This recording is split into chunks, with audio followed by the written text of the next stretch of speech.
કમોસમી વરસાદથી ખેડૂતોને થયેલ મોટા નુકસાનની સહાય મળે તે હેતુ સિહોર કોંગ્રેસ દ્વારા વિવિધ કાર્યક્રમો યોજી મામલતદારને આવેદનપત્ર આપવામાં આવ્યું હતું. હાલમાં ઘણા દિવસોથી સમગ્ર ગુજરાત સહિત ભાવનગરના સિહોર તાલુકાના સમગ્ર પંથકમાં ખૂબ મોટા પ્રમાણમાં વરસાદી પડ્યો હતો, જેમાં ખેડૂતો ખરેખર પાયમાલ થઈ ગયા છે. ત્યારે આ પંથકના ખેડૂતોને સરકાર દ્વારા તાત્કાલિક અસરથી સહાય આપી પગભર કરવાના હેતુથી આજે ભાવનગર જિલ્લાના આગેવાનો સહિત સિહોર કોંગ્રેસ મેદાને આવી હતી.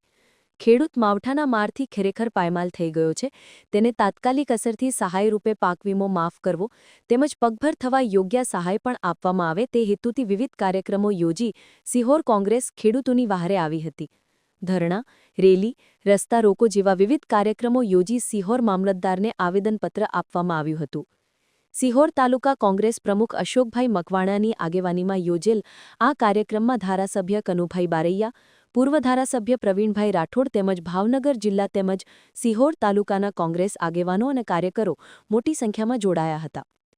પ્રવીણભાઈ રાઠોડ અને ભાવનગર જિલ્લા કોંગ્રેસ સમિતિના પ્રમુખ પૂર્વ ધારાસભ્ય પાલિતાણા આજે સમગ્ર ગુજરાતની અંદર છેલ્લા 5 દિવસથી સતત વરસાદ વરસી રહ્યો છે. એના કારણે સમગ્ર રાજ્યની અંદર અને ખાસ કરીને સૌરાષ્ટ્રની અંદર તમામ જિલ્લાઓની અંદર ખૂબ મોટા વરસાદના કારણે ખેડૂતોને મોટું જ્યારે નુકસાન થઈ રહ્યું છે, ત્યારે ખેડૂતો હોય, પશુપાલકો હોય, સાથે જોડાયેલા ખેતમજૂરો હોય, આજે સતત એક અઠવાડિયાથી પોતે પોતાની વાડીની અંદર જઈ શકતા નથી, પોતાના ખેતરની અંદર જઈ શકતા નથી.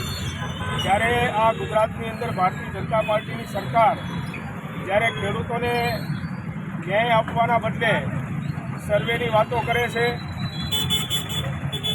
ઓનલાઈનથી અમે જોડાવાની વાતો કરે છે, પણ સરકાર અત્યાર સુધી ખેડૂતોને કાંઈ આપવાની વાત કરતી નથી. ત્યારે અમે આજે સિહોર શહેરની અંદર બદલા ચોકની અંદર અમે ખેડૂતો સાથે, અમારા કાર્યકર્તાઓ સાથે ધરણાનો કાર્યક્રમ કરી રહ્યા છીએ, આવેદનપત્ર આપવાના છીએ કે આ ગુજરાતની અંદર ખેડૂતોને સંપૂર્ણપણે દેવું માફ થાય, પશુપાલકોને ઘાસચારાની વ્યવસ્થાઓ કરે, ખેતી સાથે જોડાયેલા ખેતમજૂરો હોય કે ભાગ્યાઓ હોય એમને પણ રાહત પેકેજ જાહેર કરે, એની માંગણી સાથે આજે અમે સિહોર શહેરની અંદર કોંગ્રેસના કાર્યકર્તાઓ, આગેવાનો અને ખેડૂતો સાથે અમારા ધરણાનો કાર્યક્રમ કરી રહ્યા છીએ.